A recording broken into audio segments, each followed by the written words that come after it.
the greatest sports debate show on the internet. Jalen Carter does not dive for his knee. He grabbed his knee, though, which was a dirty play. That was a football play. You don't get to talk anymore. Football play. You don't get to talk anymore, sir. Championship rings, starring Brandon Lewis. Philadelphia Eagles are Super Bowl champions, and welcome to Championship Rings. And Josh Ungar. Buddy. So, who was right about the Indiana Pacers making it to the conference finals? Well, let's see. Jalen Brunson gets hurt, and Alex Burke gets hurt, and Mitchell Robinson gets hurt, and Josh Hart gets hurt. You have the easiest road to the Eastern Conference Finals this side of the Boston Celtics. So, were you right, or was it the NBA gods saying, let Josh Ungar be the only person in the world to pick the Indiana Pacers? Nope, I was right from the beginning. Begin now. What a weekend it is for wrestling. I don't know the last time we've seen a weekend like this where we had 3 shows in one day and then the wrestling world goes, nah, we're not done yet. Let's do another show tomorrow night. Or I should say tonight. You know what I mean. Are you tired of all this wrestling yet, Brandon? Yes. I was tired before the day even started. This is a bad thing for wrestling. This is not a good thing. We'll get into it later as we get into these shows, but welcome to a Sunday morning on Championship Rings. Me and Josh took the 4th of July week off, so we hope you had a wonderful Independence Day weekend with your families.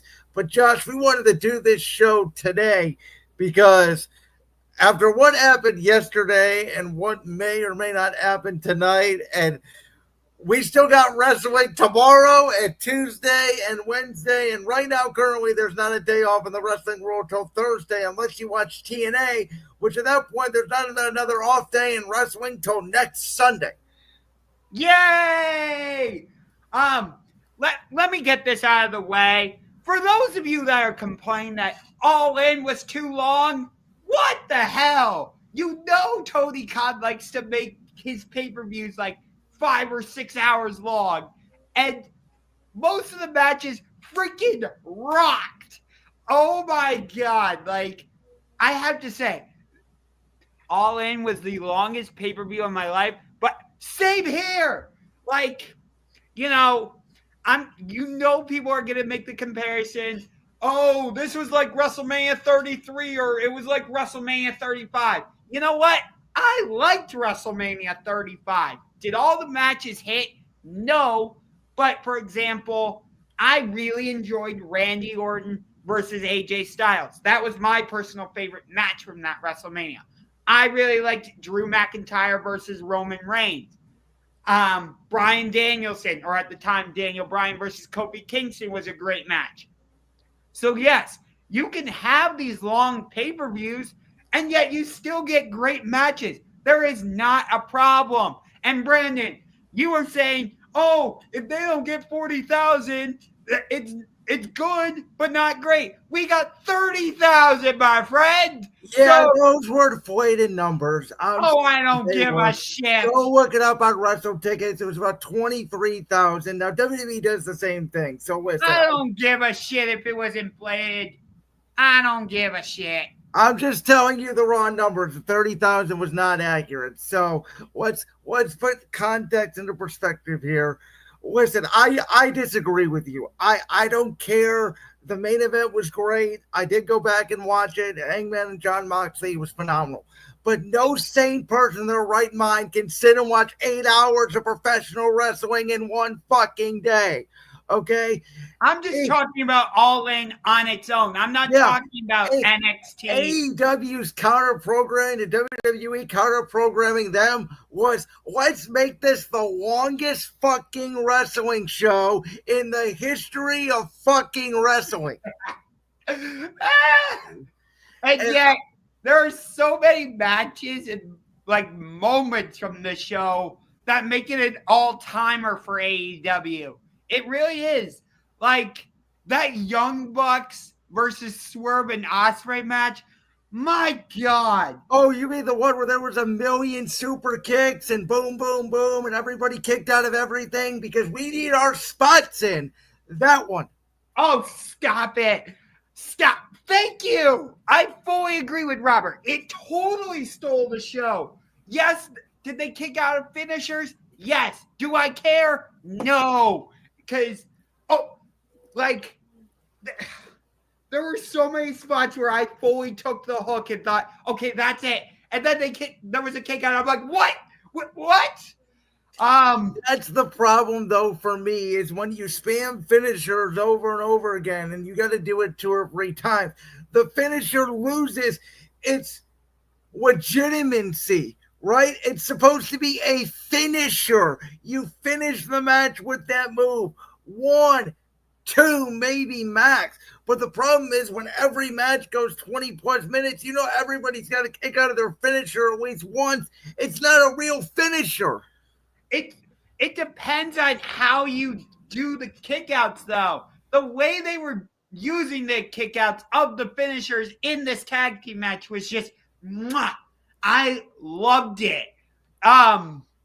When Ospreay hit the hidden blade, I think it was Matt Jackson that ducked, and it hit Swerve. I'm like, okay, this thing's imploding. Young Bucks are gonna win. That's gonna set off the feud between Swerve and Ospreay. But no, there's another sequence, and this is a flashback to I think it was called Summer Blockbuster, where Swerve is about to get super kicked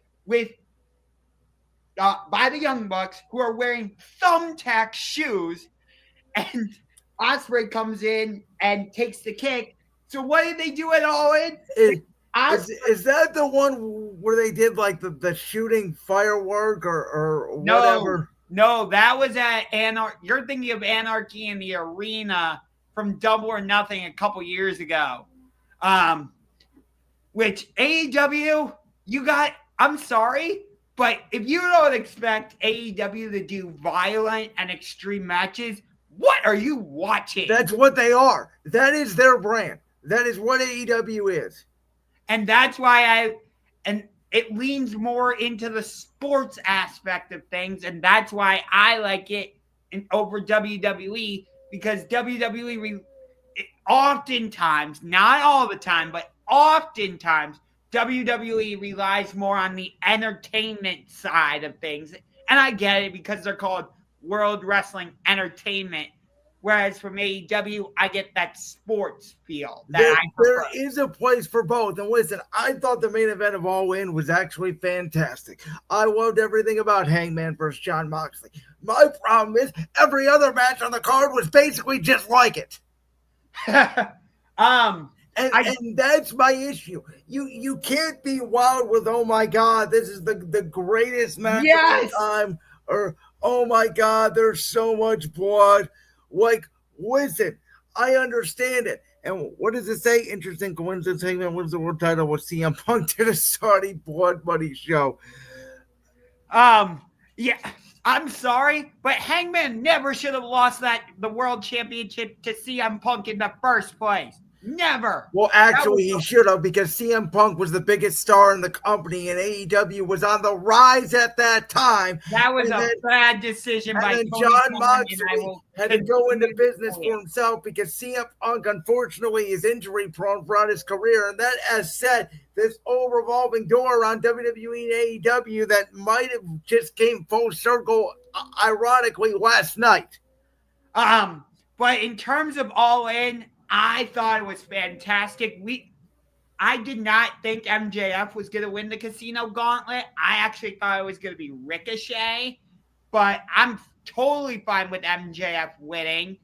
It does seem like they're going to continue the feud between him and Mark Briscoe, but I know the spot you want to talk about at the end of the triple threat match for the tag team championships, which I thought Jet Speed was going to win that match. But nonetheless, FTR gets into the ring because they were special guest commentators after disposing of the Outrunners in 0 Hour, which, whatever. And it looks like they get into the face of Christian Cage, and all of a sudden, as Christian's leaving the ring, Nick Wayne pulls him back in and hits the kill switch just like Christian Cage did to Jack Perry when they started that feud. I agree. The events of the last 3 years have come full circle. Yes, they have. And, well, Nick Wayne once did a concerto, and then you think you know him plays, and instead of running right down to the ring to save Christian Cage, Adam Copeland, Cope does his full entrance. It was like from Dynamite a couple years ago when Jeff Hardy comes out to make the save for Matt Hardy. Yes. He's coming down the ramp and he's going, like, dude, just get down there and save him. Well, I think part of this had to do with the story they're playing. Obviously Cope or Adam Copeland or whatever you want to call him is obviously still not over Christian and the feud they had leading into that awesome Toronto match that they had. Which, let me speak on that for a second. All Out is going to be at Scotiabank Arena in Toronto. Coincidence? I don't think so. There is a chance that the main event for that pay-per-view is Christian Cage and Cope against FTR. I don't know if you would make that the main event of the show. I think Hangman defending the world championship, probably the main event, a rematch against Moxley, maybe. I don't know. It's very possible. From my knowledge, I don't know. You would know this more than me. Has AEW ever done like a tag team title main event on a show? Because I know there's been exceptions for like Anarchy in the Arena and obviously the Moxley Kenny Omega match at the paper. I can't remember the name. The pay-per-view in 2019. Double or Nothing, I think it was. No, that was one of their first. It was after All Out. What's the one after All Out? Full Gear. Full Gear, yes. Yeah. Full Gear. So there's been exceptions, but to my knowledge, they've never done a tag team main event. Not that I'm aware of. They did Darby Allin versus Christian Cage. Oh, the Sting retirement. That was it, yes, right? Right. Yes. Revolution 2024 Sting retirement against the Young Bucks. Yeah. So for the tag titles. That was also a special occasion because of Sting's retirement. They're going to do the same thing when Adam Copeland retires, which for those of you that are new, that are listening on Sunday morning for the first time, Edge, Adam Copeland, Cope, he is my favorite wrestler of all time. We have one more year left, I believe, and that's going to be it. And so, I don't know. You could be right. Maybe they do the tag team match here at All Out. Maybe they slow build it a little bit more. But they're going to do it at All Out because you have the rest of July. You have all of August. All Out isn't until like September 20th, and it's in Toronto. Oh, it's later this year because it's usually around Labor Day weekend. Yeah, it's September 20th this year. Okay, then they'll do the tag team match then. I didn't realize that it was way down the line. Yeah. Normal. What's happened the last 2 years is All Out has been literally a week after All In, but that's not how they're doing it this year. I wonder if that's because WWE booked the Clash in Paris event for that weekend. I don't know. It's also because Forbidden Door is happening in London in August. And that's usually in June, so the whole calendar got screwed up. I think it's partially because AEW thought WWE was running a show at Wembley. By the way, the reason AEW did this show in Texas at the Rangers Stadium is because there was a big boxing event happening at Wembley. I heard. And you know what? This is good for AEW. They need to do more stadium shows. I think stadium shows is good for the business. By the way, I did think it looked aesthetically beautiful. I will say that. It was one of the best setups I've seen from any professional wrestling company in years, outside of a few WrestleMania stages. But yeah, I don't know. Wrestling's in a very weird space right now. I was even down because of like Adam Cole's injury. Like Yeah, I think that sucks. Adam it Cole really does. Adam Cole is one of the best wrestlers in the business. I loved his era in NXT with the Undisputed Era. They were one of my favorite tag teams of all time. He's done good work since he came over in AEW. I always thought he was going to be a major star in WWE, and one Mr. McMahon did not see that and tried to make him Keith Lee's manager, and that's the whole reason why he's in AEW. So, And it's been kind of the same story. Like, we thought there were a couple times we thought he was really going to get going. Like, he's in the main event against MJF of AEW's biggest show, and then he shatters his ankle, Which, by the way, speaking of MJF, I'm okay with him winning the Battle Royal. I don't think we ever came full circle. It wasn't a Battle Royal. Or the Casino Gauntlet. Yep. But here's the thing. I think MJF, he used to be the oddest star in wrestling in any promotion. He's sort of been doing the same stick now for like years. And the AEW had this perfect opportunity to like merge his, I'm leaving January 1st, 2024 with a storyline to go along with it. And to me, they completely dropped the ball, and MJF hasn't been really that hot since.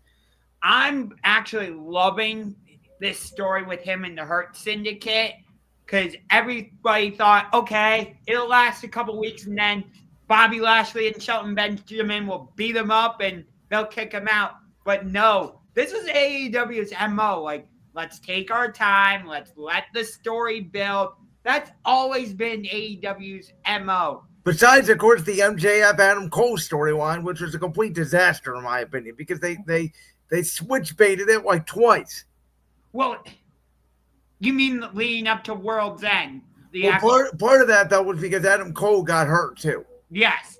But everything with Better Than You, Baby, leading up to that first All-In was so entertaining. That's the most entertainment thing AEW has ever done. Yes. Otherwise, it's just, let's go insane. I'm glad they kept the title on Tony Storm, by the way. Yeah. And that's what I prefer to see. It's probably, we don't know specifically if it's going to be that Athena and MJF are going to treat this like a Money in the Bank. That's how Christian Cage did it last year. But we don't know if it's going to be like, oh, you won the Casino Gauntlet. Now you get a title match at All Out. Or it's changed a lot over the last few times. Which I'm sorry is not good. It should be an annual event that fans should know. It's a title opportunity whenever said wrestler chooses. I would love for a dastardly, dangerous heel MJF to eventually be the one to take the title off of Hangman and have MJF have a real, not necessarily as long as Moxley's, but like not a cheating, just an arrogant heel, dickish world title reign.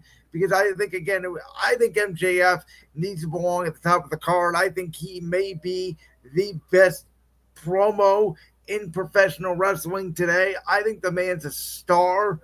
And right now, I personally don't want the way he's being used. If I had to guess, the lineage of the AEW World Championship is going to go from Hangman to MJF. MJF is going to hold it till All in Wembley next year. And that's where Will Ospreay wins it. Okay. It's because All In is going to be back at Wembley next year in 2026. It makes sense. Give Will Ospreay the title there. I have to say this.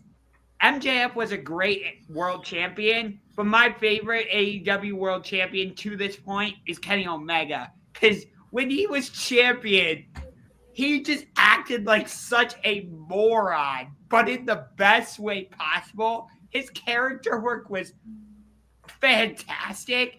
Like, for example, they completely screwed up the explosion at the end of the exploding barbed wire death match.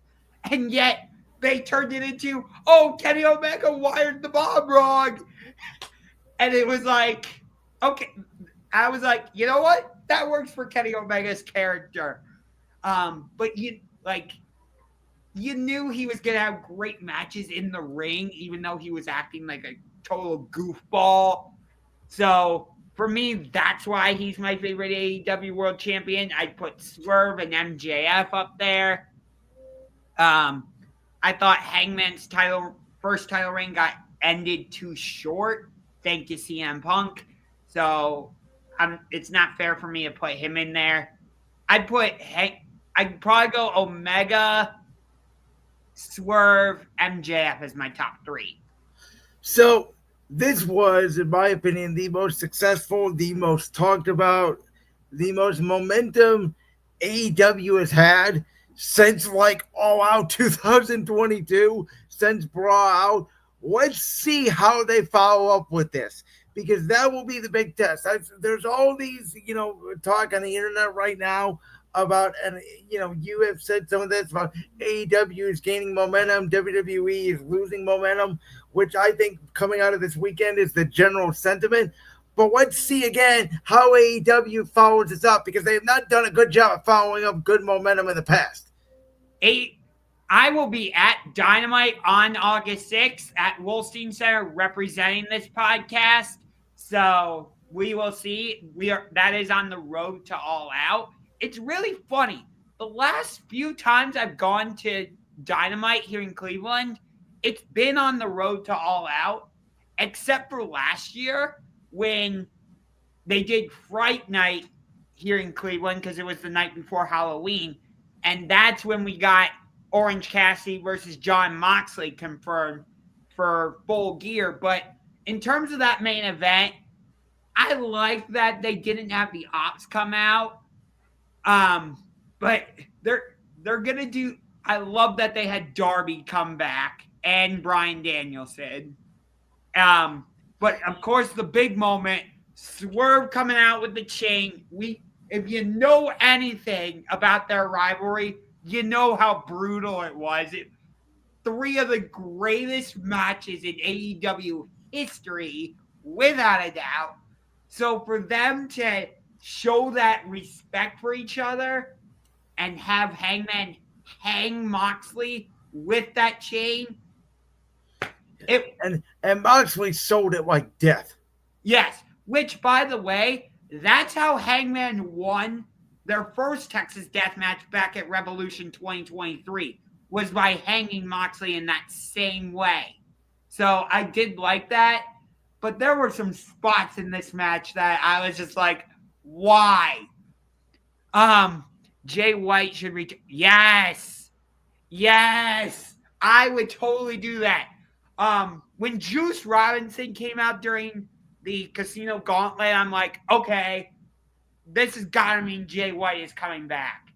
So a little bit surprised he didn't, especially because not only did you get the return of Jay White, the return of Juice Robinson, but you also got the Guns coming back, and it seems like they're going to be doing something with Ricochet and the Gates of Agony, which I'm perfectly fine with. I would like to see that match, actually, Ricochet versus Juice Robinson. Juice looks good without the beard, but I did not realize it was him at first. I got to admit that. But again, some of these spots in the Texas Death Match, let's just stab each other with a fork, okay? Or you want to get flipped into a bed of nails? Sounds good to me. Sure. Yeah, I mean, that's Jon Moxley's brand at this point, too, by the way, is any match he's going to bleed like a stuffed pig, which, again, is my issue, because back in the day, right, wrestling, it was bloody, everything had blood, and we hadn't seen blood for a long time since AEW came back in. Well, AEW is sort of, I would call it a mix of like ECW 2001 and like modern day wrestling, where like everything somebody does has blood attached to it. And so it's like, this match called for blood. I got it. Now, I don't know about Moxley's whole face being covered with blood. I think he goes over the extreme. And I don't even like him that much as a wrestler per se. I think he's a very good character. I don't think he's a very good wrestler. But I think there is just such an overwhelmingness right now on blood, to be honest with you. It's funny you wrote that, because I just put this comment in. somebody should challenge Jon Moxley to a first blood match. The other person will win every time, almost every time. When's the last time has AEW? I don't believe has ever done a first blood match. And the last first blood match I can think of was John Cena, JBL in One Night Stand 2008. Yeah, where if I remember correctly, first blood is the first person to bleed. Loses. Yes. Which Moxley is usually the first person to bleed, so there you go. It might be over in 30 seconds. Yes. But just like AEW, I don't think they wear down the barbed wire. That it's real barbed wire that they're using. I don't think it's gimmicked in any way. I mean, it's really hard to gimmick barbed wire. I know WWE has done something in the past, but it's really hard to do. I doubt it, especially knowing it's coming from the man that's using it. Yes. This pay-per-view was great from top to bottom. I don't know if Mercedes Moné versus Toni Storm lived up to being the greatest women's match of all time, but it was definitely a very good match. I'm not surprised Kazuchika Okada won the Unified Championship against Kenny Omega, which, as I understand it, the Continental Championship and the International Championship aren't going away. I don't totally understand that. It's a little confusing, but whatever. Yeah, I don't have much to say about that. I've talked about one of my biggest beefs with AEW, and it's now going into WWE too, and I don't like it. There's too many championships. Yes, I agree with you. Everybody has a championship. Everybody's in a faction. I don't know what this sport's turned into. Are you under? It sounds like you're under arrest over there. Oh, there's an ambulance coming by. Oh no! I hope everyone's okay. Do you have anything else to add on All In? Not really. I know you want to get to Saturday night's main event. Yeah, I'm down on it. The Rollins injury took the whole steam out of it for me. I really hope he's not out for a while because, then what do you do with Money in the Bank? So here's my thing. I am going to fear for the worst. I actually think he has a torn ACL. I think he's going to be out 6 months. Now, maybe I'm wrong. When I saw it, it was very similar to the Jason Tatum injury, not to change sports. When Tatum went down for the Celtics, I was like, oh, that's an ACL right away. Halliburton went down. I said, oh, that's an Achilles right away. Rollins, when he did the moonsault and then he went to the corner, I knew something was wrong immediately. You could tell the way that LA Knight hit the BFT on him that it was inaudible, and Rollins basically just fell down, let him cover him. LA Knight left the ring immediately, took the whole steam out of the building. I'm surprised that the ref didn't throw. You know how when Liv Morgan suffered her. Yeah, I was waiting for that too, and then I noticed the ref back LA Knight off.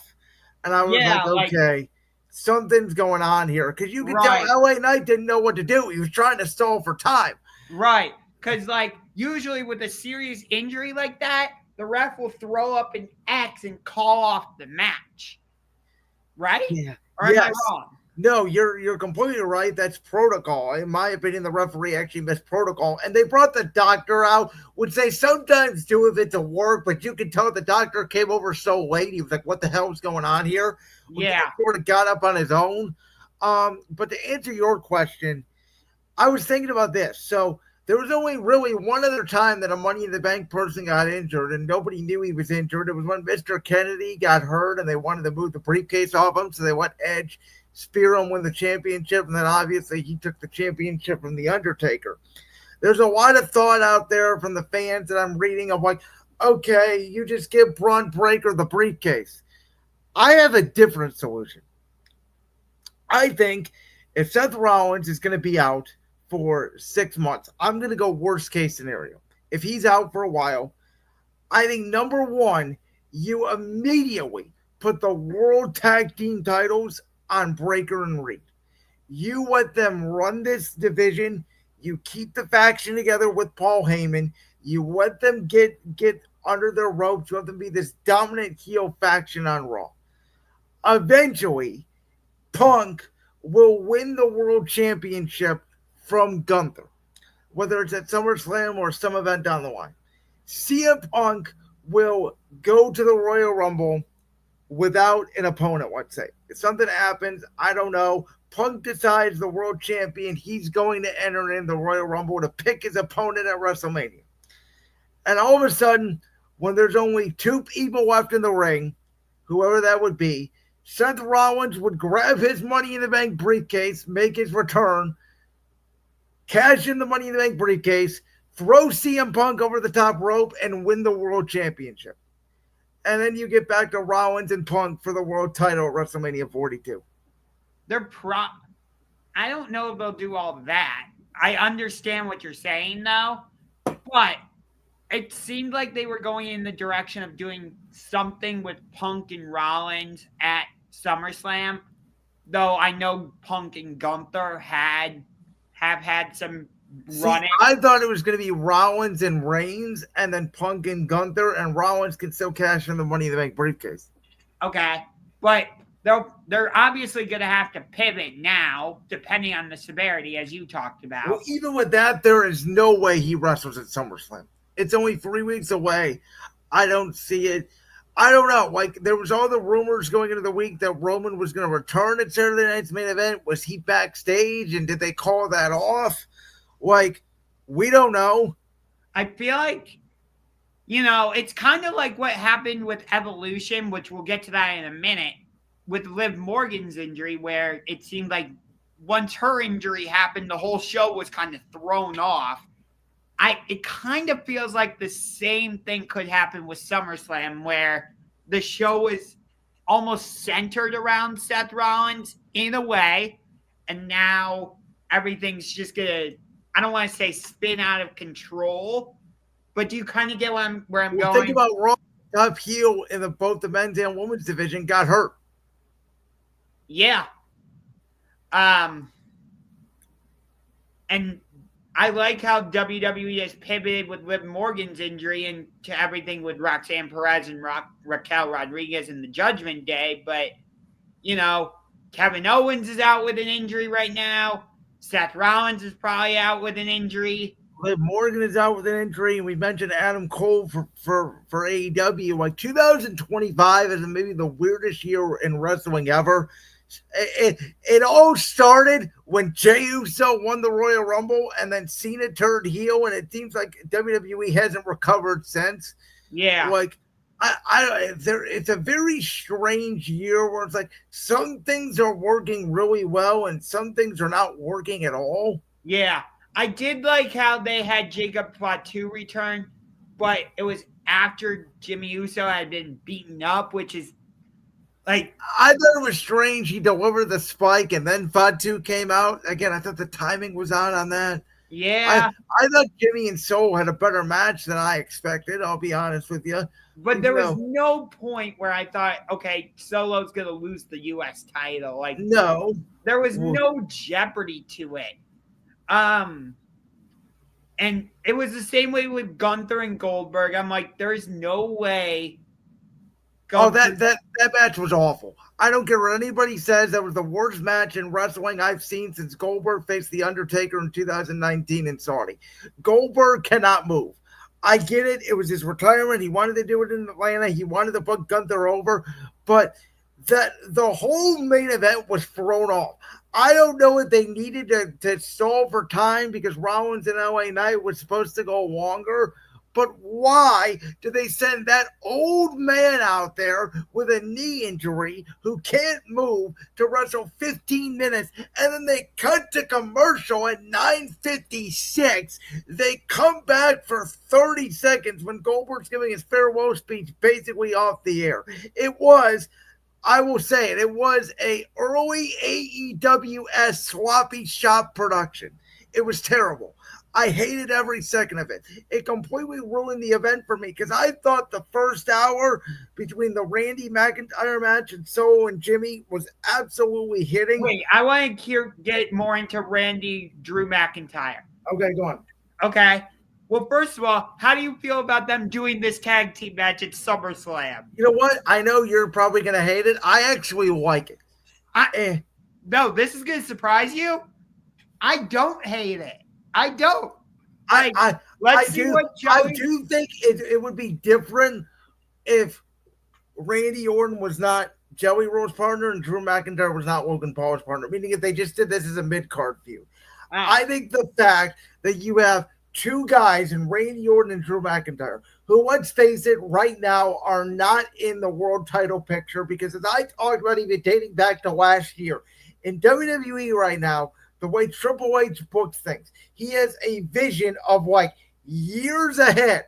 So if you know, for example, that Gunther's going to lose the title at WrestleMania 42 to somebody, well, it doesn't matter because there's so many top guys, but there's so many few spots right now. Yeah. So, by the way, I hear what you're saying with Randy Orton, but that heel turn is coming. And I thought that they were going to use this match. Drew keeps saying that Randy Orton wasn't going to be the killer instinct. So I thought Drew was going to beat Orton, and that's how they were going to use it as the heel turn. And that was before. Here's what I was thinking. Go ahead. Actually.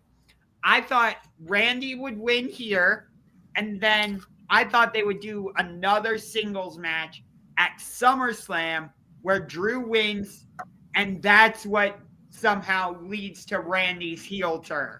Okay, no, I can see that. And then obviously you get involved here with Joey Rowe and Logan Paul. And the internet can say what they want. The two reactions Joey Rowe and Logan Paul got on SmackDown and Saturday Night's main event, the crowd was into it completely. And Joey Rowe, listen, I hate to make fun of people's body, but he has lost weight.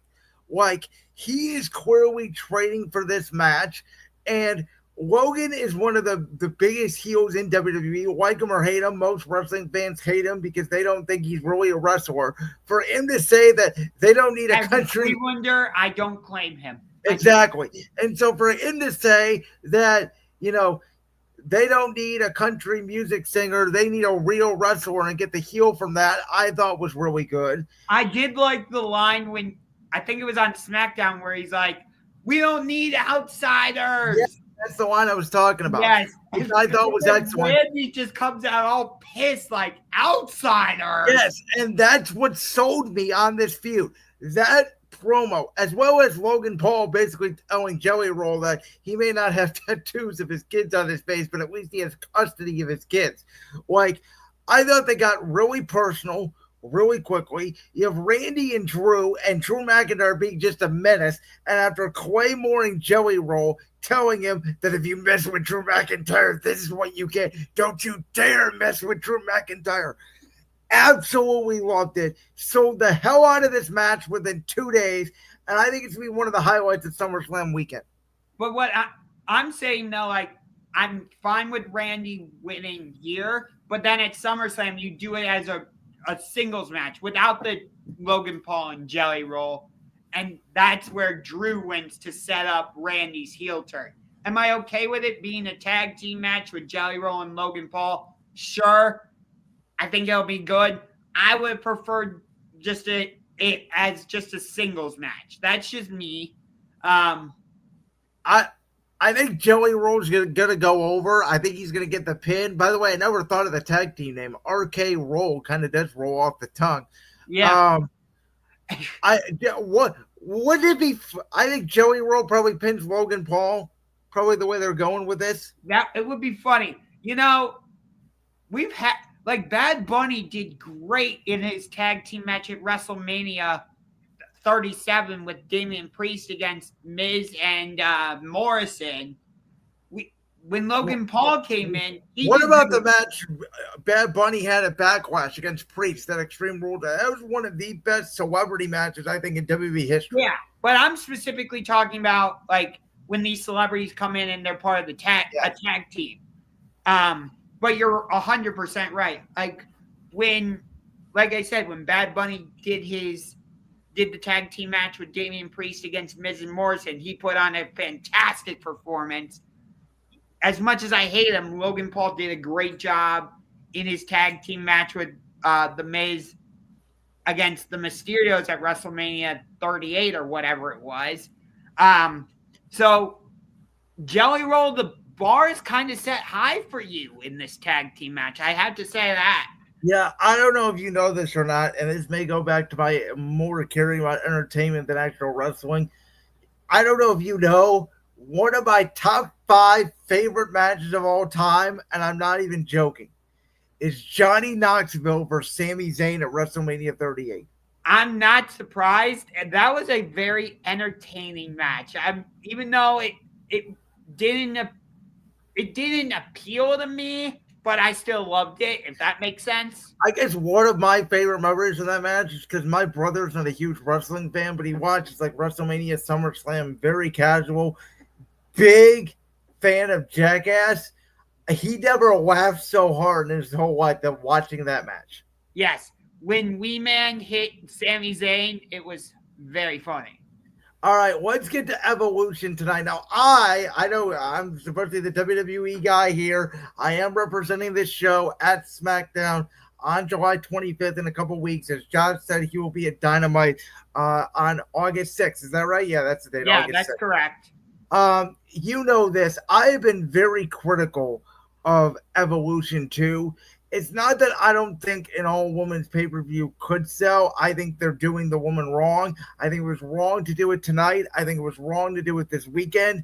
I think everything about it. I think the counter-programming AEW, whether it's coming from TKO, whether it's coming from WWE, whether it's coming from a mixture of both, competition is good. You either acknowledge the competition or you don't. It's very strange what's going on right now in WWE when it comes to that.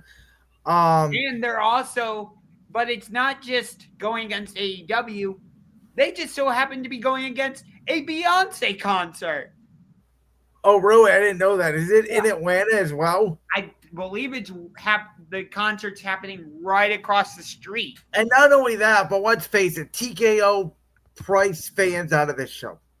Like they may get half a house tonight. They may get 6,000, 5,000. I don't know what the number is going to end up being. But you can't ask for fans to purchase NXT tickets, Saturday Night's Main Event tickets, and Evolution tickets, especially at the ticket price that you set because TKO is money hungry, greedy. Yeah, I just looked it up. Beyonce is playing at Mercedes-Benz Stadium. Oh, wow. In Atlanta tonight. So there's 3 matches on this whole card that interest me. And there's a couple that I will watch. I may not end up watching this whole show, which I know is shocker for me because I'm the WWE guy. But again, I'm not really into this show that much. Can I comment on that super quick? Go ahead. I agree with you. There's a few matches that I'm like, oh, I want to watch that. But most of the matches, like, just feel like, feels like, we have this PLE coming up. You two have a match. Why? Yeah, and the Liv injury may have something to do with it on the Raw side. They did not have a plan for Tiffany Stratton because she's facing Jade Cargill at SummerSlam. They didn't know what to do with her, so they just brought Trish Stratus back and said, go have this match, basically. Right. And so I think part of the problem, too, not to cut you off, is that they've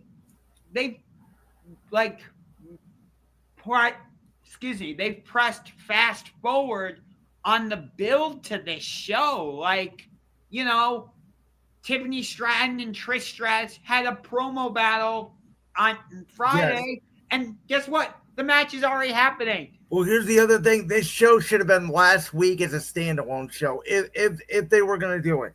I actually think this show is not necessary. You could have had Rhea and Io have a rematch and have it main event Raw. You could have had Becky, Lyra, and Bayley at the triple threat either as a main event of Raw or at SummerSlam. You could have done the tag team fatal 4-way on an episode of Raw or SmackDown. They did not need to have this show.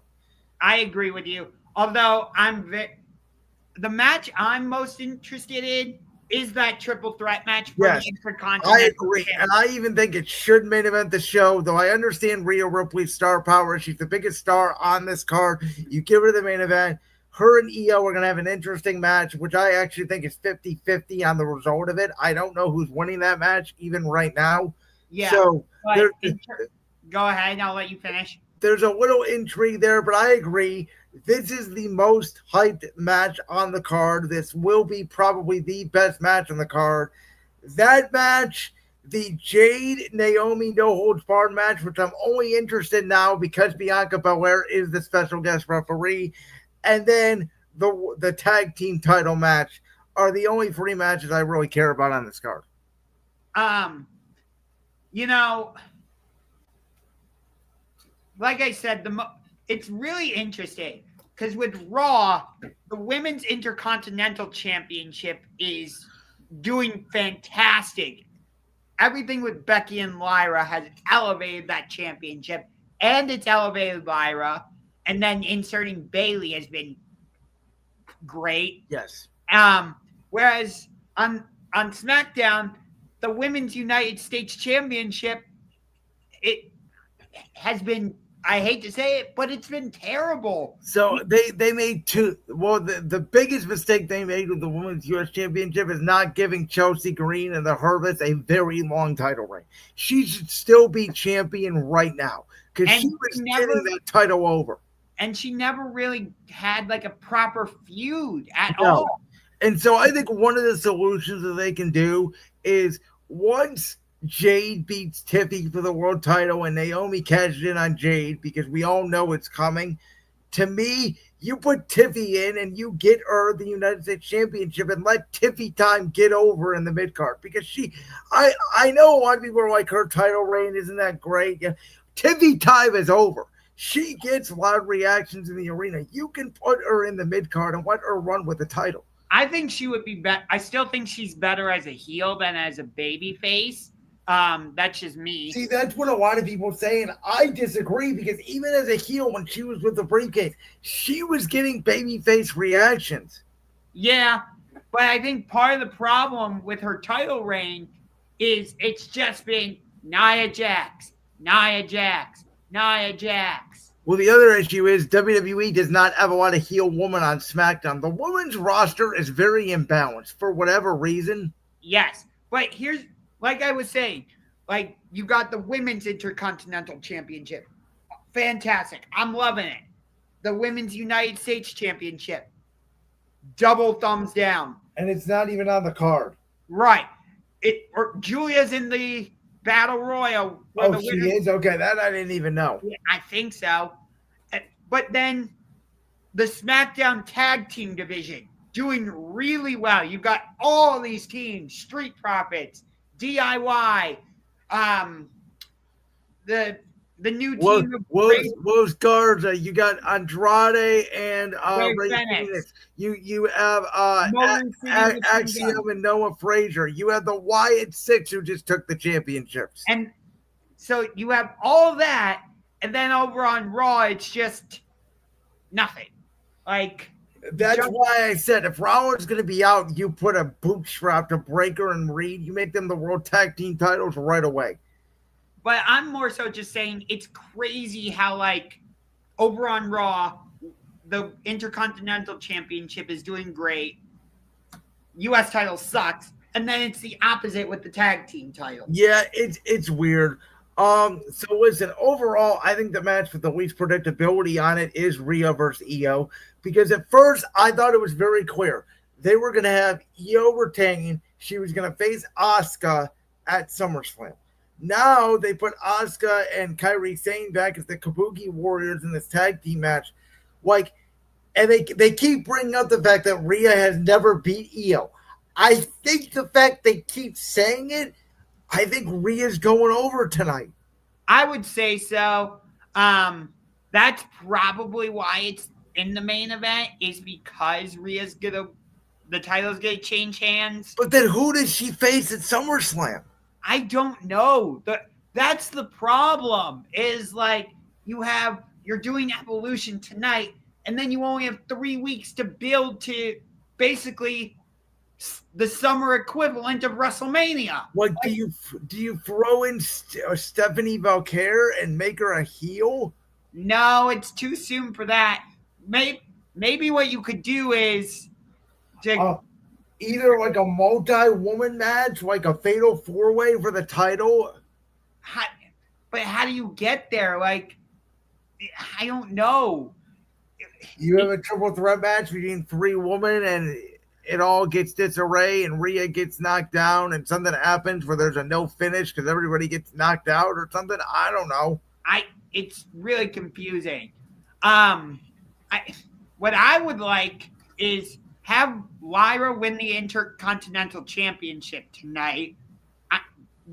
I'll say by pinning Bayley, and then you have Becky and Bayley just have scathing promos with each other because they've been teasing that feud, and then you do that match non-title at SummerSlam, and then for Lyra, maybe you do Stephanie McCurr. See, my thing is we've seen Becky and Bayley way too many times. We saw it on Raw a couple weeks ago. I want Lyra and Bayley to go into a non-title feud with each other and Becky to retain the title. I actually want, I think, Bayley the one to turn heel, sort of, but like Lyra reveal that like she didn't give a shit that Bayley got attacked.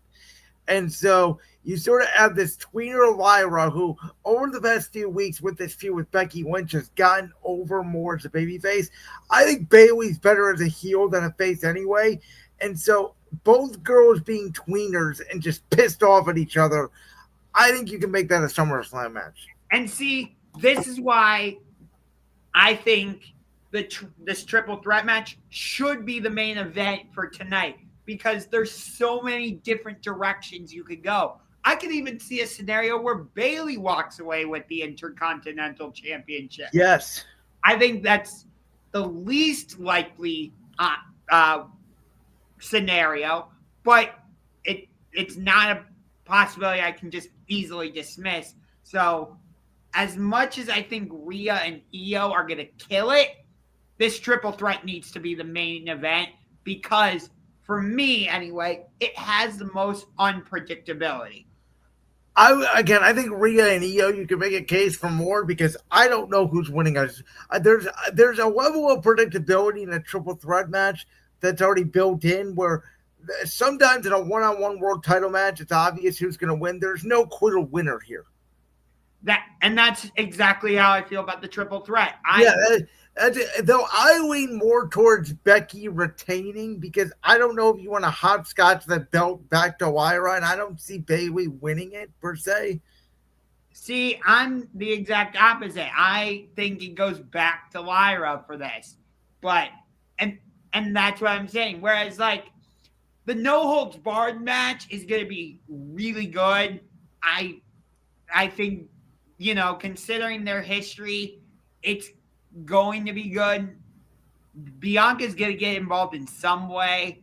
I would have Jade win again because Naomi's cashing in. Yes. Jade's going to go over. I think there needs to be some sort of interaction between Bianca and Jade, though. Because, again, I am still convinced down the line it's going to be revealed that Bianca helped Naomi attack Jade. Icon, do you think Eddie Kingston was the perfect man? Yes. To go back to All In, I thought for sure Eddie Kingston was going to come back yesterday and be the one to put the final nail in the coffin in Jon Moxley. I really did. I'm very surprised that didn't happen, to answer your question, Matthew. And shout out to you, Matthew. Thank you for being new here. We usually broadcast live on Tuesday night, 6 p.m. Eastern. We decided to do a special show today because of all the wrestling, but we'll be back on Tuesday as usual. I am enjoying doing these one-off shows, by the way. They've been a lot of fun. They are a lot of fun. They're a lot of productive, but that's all I got. I do want to get back into Jade Naomi super quick, though. Okay, go ahead. Because, like I said, I'm really enjoying this new Naomi character. And I think, didn't she put out a tweet or something of her with Dynamite at some point during the week? I think.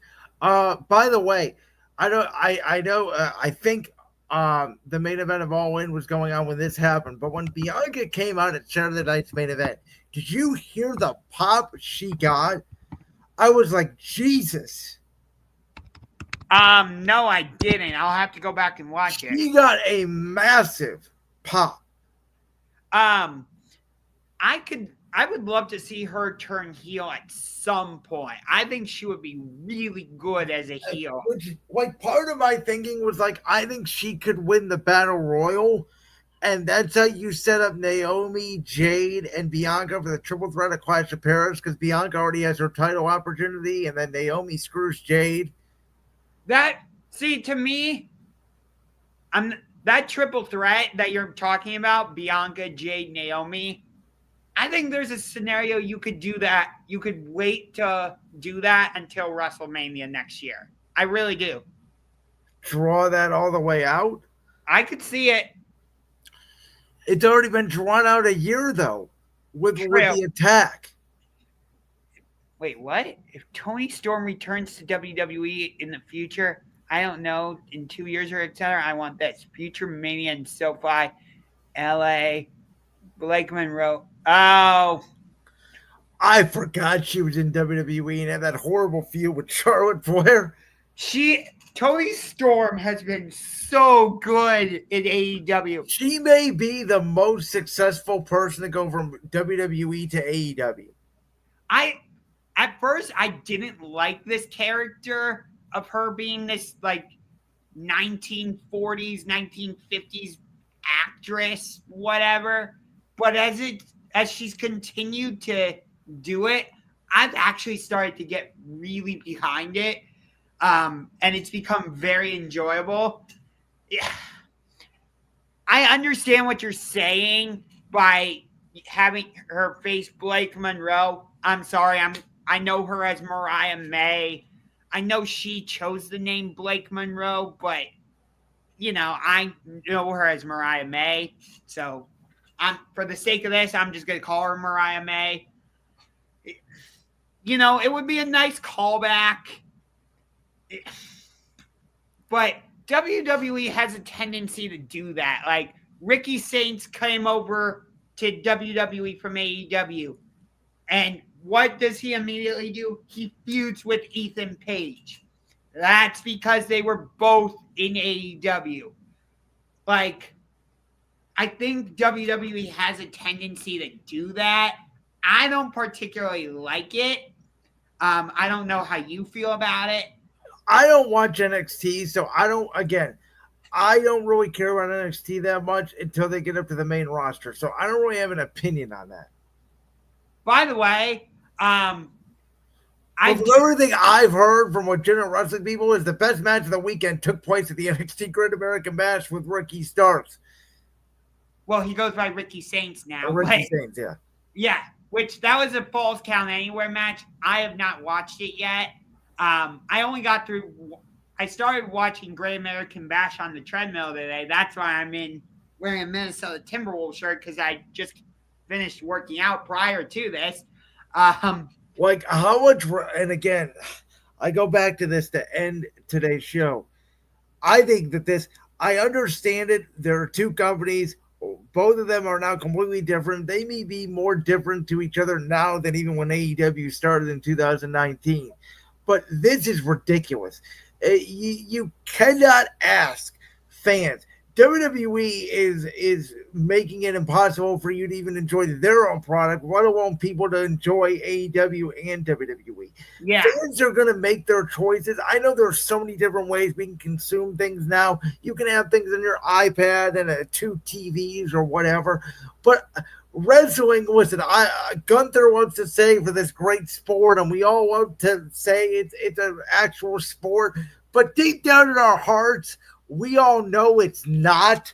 And there's a difference between like watching 12 hours of football where you can flip back and forth and there's games and there's analysis, and just 8 straight, hours of people trying to hurt each other as safely as they can in a wrestling ring. I can't describe it, but it's too much, man. Think about it. starting Friday night on SmackDown, if we disclude TNA out of this, you had SmackDown, All In, NXT Great American Bash, Evolution, Raw, NXT, Dynamite, You forgot Collision. No, Collision was on Thursday this week. Collision. So that's 8 shows in the span of 3 or 4 days. Yep.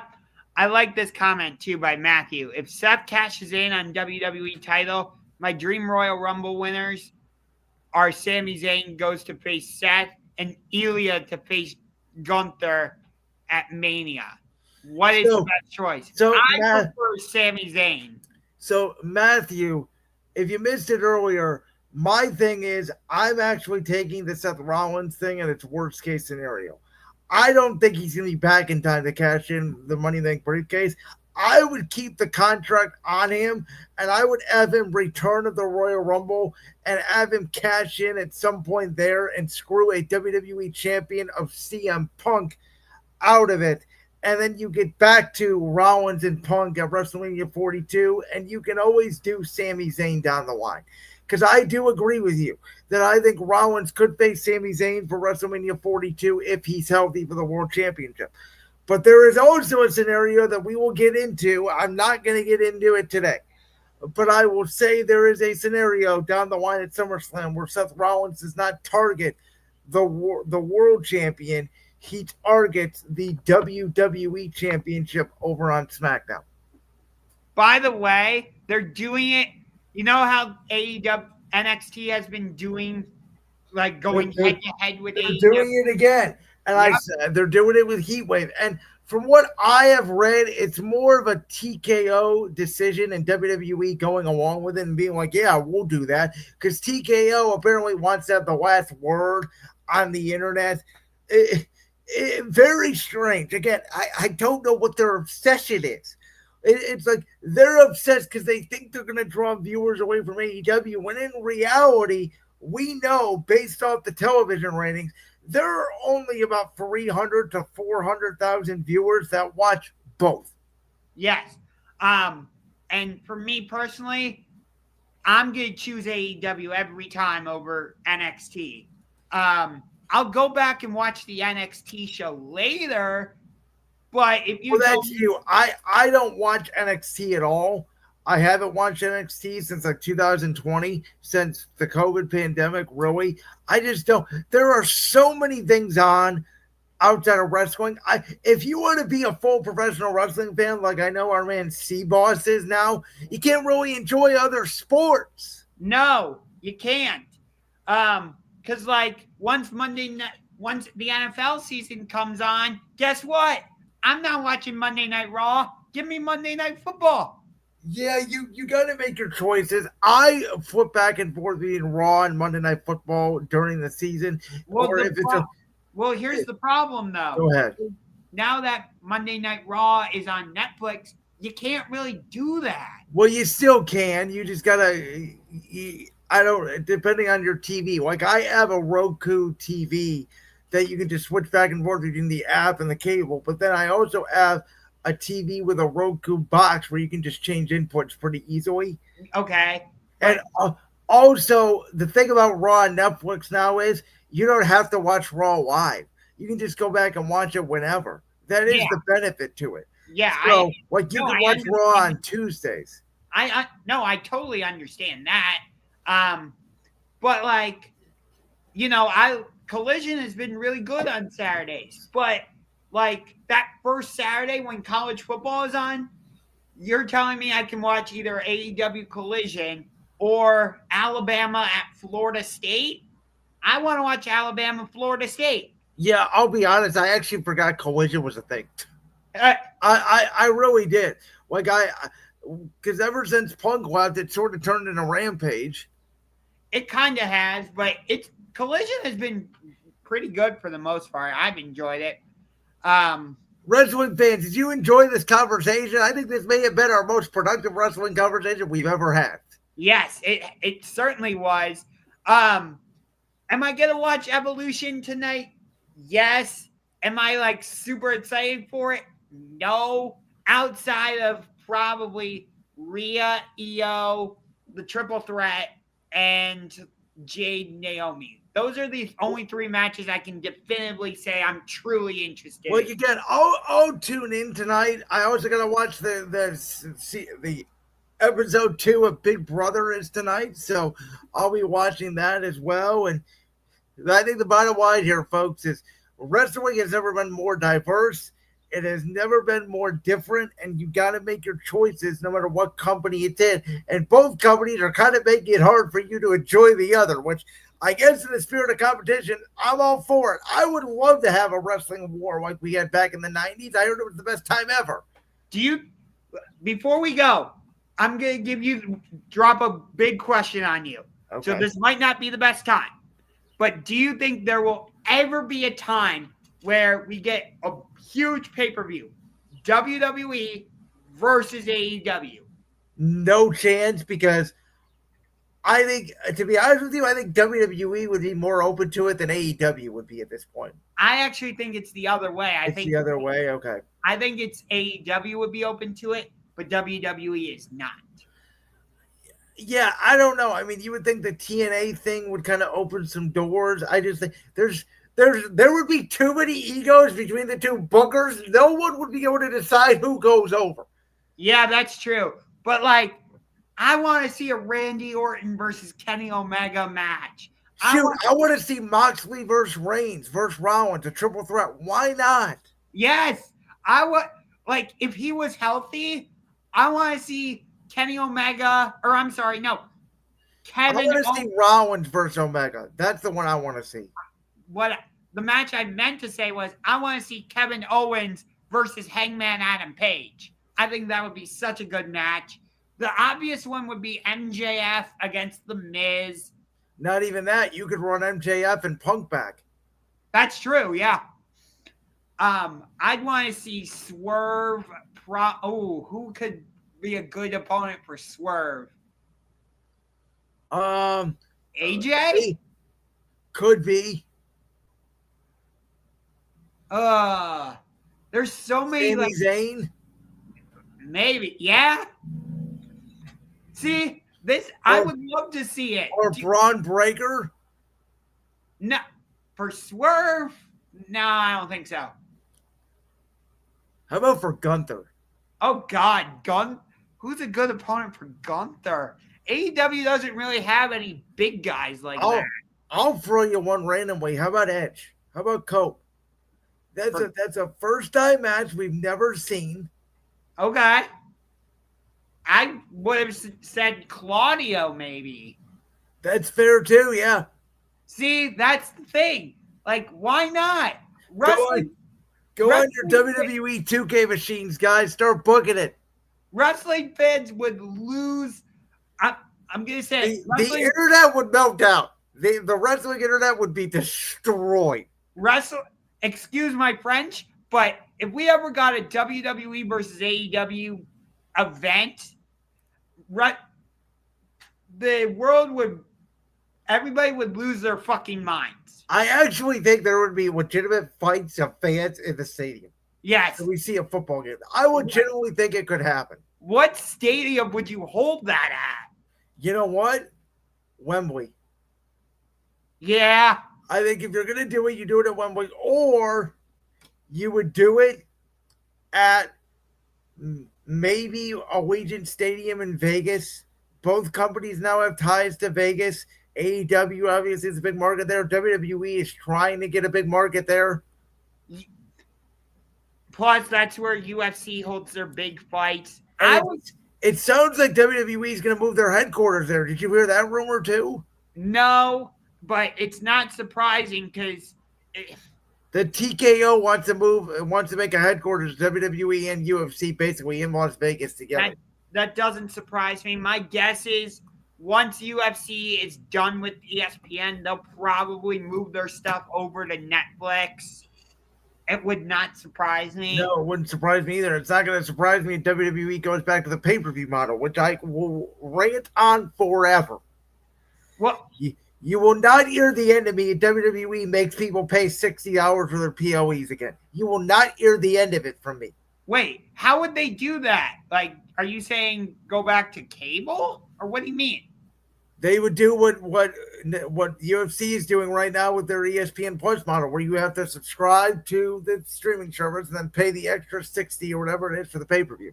So WWE would go to ESPN? Or they would do it for Netflix. TKO would find a way. Oh boy. I'm telling you it's happening because they're going to say, well, why do WWE fans not have to pay for it, but UFC fans do? That's true. And I will not, you will not, it will be, I will do a 2-hour rant on it. I would love it if the UFC came back to Cleveland. I was there for UFC 203 when Stipe defended the UFC heavyweight title for the first time against Alistair Overeem. It was absolutely amazing. Please, Dana White, bring the Octagon back to Cleveland. Like, I don't get it. Were they last year for the one that CM Punk got knocked out at? Yep, he lost against. That was like 2017. 2016, actually. Okay, so it's been almost a decade. Yep. UFC is going to be back in Chicago for the first time in years when they do UFC 319, Drakus Duplessis versus Hamzat Chimaev for the UFC middleweight championship. That's happening next month. UFC's been really good so far. I'm not paying $80 for their pay-per-views, though. Sorry. Phenomenal show, Josh. When we come back on Tuesday, our friend Voltage Love colleague, the host of the Fits on Sports podcast, Fits on Sports, will be here to help us go over the first half of the MLB season, including the MLB All-Star Game and the Home Run Derby. And then we'll probably get into some more wrestling. So stay tuned. We'll recap what we liked about Evolution and anything else going on in the sports world, which there isn't much going on right now. But stay tuned for that. We'll be back on Tuesday. Thank you for listening to this special edition of Championship Rings. And peace. I salute to you.